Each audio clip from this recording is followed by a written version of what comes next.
What is up, my watermelon Fmressel here, bringing a brand new video, and today I'm going to be telling you a story. A story about the weirdest website I've ever heard of.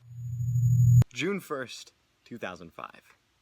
The internet is no longer a baby, but it's also not really fully grown. It's not even fully grown now, but it was more like a toddler in 2005. People are just starting to know things about the internet they didn't know before. It can do things that nobody knew it could do, and it's improving society more and more every single day. But still, in 2005, the deep web existed. Now, if you don't know what the deep web is, you should search it up, because I'm not going to explain it in this video, but it is something very interesting. And what I will say is that the deep web can only be accessed by certain web browsers. You cannot do a Google search and get the results from the deep web. One of the most popular web browsers to use to get access to the deep web is called the Tor browser. On the deep web, there's a directory full of every single website that is on the deep web. Millions upon millions upon millions of websites. Billions of websites on the deep web, most likely 100 times more than we see on a daily basis on the World Wide Web. Now, on June 1st, 2005, a website came online. The website name is XGen. Now, nobody really knew what XGen was, and it didn't really do anything.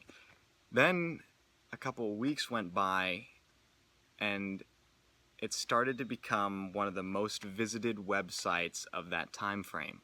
Millions of people were visiting this website every single day on the deep web, and nobody knew what it was. What did it do? Why are so many people visiting this website? Millions of people are visiting this website every single day, but nobody knows what it is. So an investigation was put underway, a search to find out what XGen was. The search returned nothing. If you go to the website, you see a blank screen and there's nothing there. The question was, why then? Why are so many people visiting this website? A question that the investigation did not answer. But one user on a 4chan forum decided that he would find the answer. The username this person used was Alfred H. And he posted on a 4chan forum specifically about XGen, saying that he was going to investigate what XGen is and why so many people are visiting it. He did this, and he said that he would post all of his findings on a special forum that he made for this event. And the first post read, downloading the Tor browser now, gonna check out XGen, see what it's all about. He goes to XGen and he finds what everybody else has found, a blank screen, nothing on it. But he did something a little bit more than most people do. He looked into the code of the website to find if there was any hidden links or maybe a secret button of some sort. Couldn't find anything. Nothing. Nothing was there. It was a blank screen with nothing on it. So he asked himself, why? Why are so many people visiting this website every single day when it's just a blank screen? What could this be? So he searches deeper, knowing that something must be there. There has to be a reason why so many people are going to this website every single day. Then he finds something. He doesn't say how he found it, but he says he found something. A page. A secret page that nobody else has found yet. Similar to the previous page, though, it was blank. Nothing on it. But when he first loaded up the page, he said that he got a phone call. When he picked up this phone call, he heard a computerized voice talking, saying numbers and letters over and over and over again, constantly. Then, without warning, there was a pause for about 2 seconds. Then the computerized voice said an address. Now, Alfred H. didn't post this address on the 4chan forum, saying that he wanted to make sure that he kept whatever sensitive data could be there safe. But what he did say was the address resided in Washington. Not Washington, D.C., but Washington State. When he searched up the address, it was in the middle of a forest, out in the middle of nowhere in Washington. He also stated that he has no idea how this website, if it was XGen, got his phone number. He said his phone number wasn't connected to his computer, and, because he's careful, his computer didn't even have a trace of his name on it. So how could this website find his phone number and call him?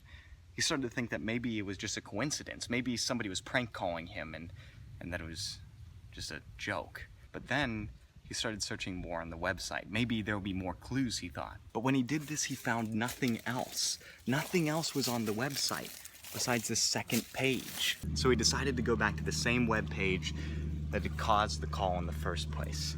Maybe it was a coincidence, he thought. Maybe the call was a coincidence. Maybe this will prove whether or not it was a coincidence. He goes there, and this time the page was no longer blank. The page had one word on it. It said go. He didn't know what this meant.